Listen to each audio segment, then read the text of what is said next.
క్రీస్తు తలపై మోదుట.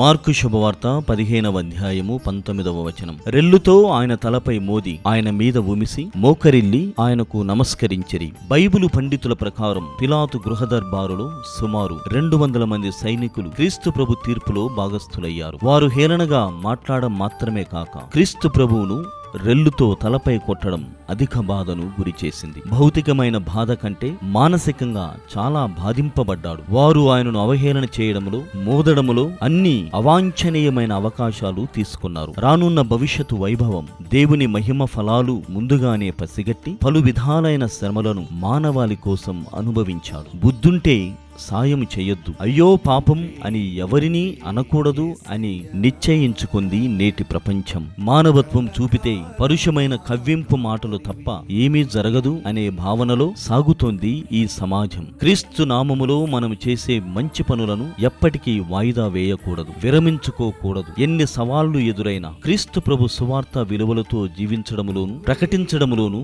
విశ్రమించకూడదు. మనం పనిచేసే కార్యాలయాలలో, పాఠశాలలో, దేవాలయాలలో, కుటుంబాలలో సరి అయిన ఆధ్యాత్మిక వాతావరణం ఉండేలా మనం కృషి చేయాలి. క్రీస్తే నా ధ్యేయం, నా తోడు అని ప్రార్థనతో ముందుకు సాగాలి. నేటి సుఖవీణల కంటే రేపటి మోక్షం నువ్వే యేసయ్యా, కలకాలం నా కాపరివి. నువ్వే యేసయ్యా, కలకాలం నా ఊపిరివి.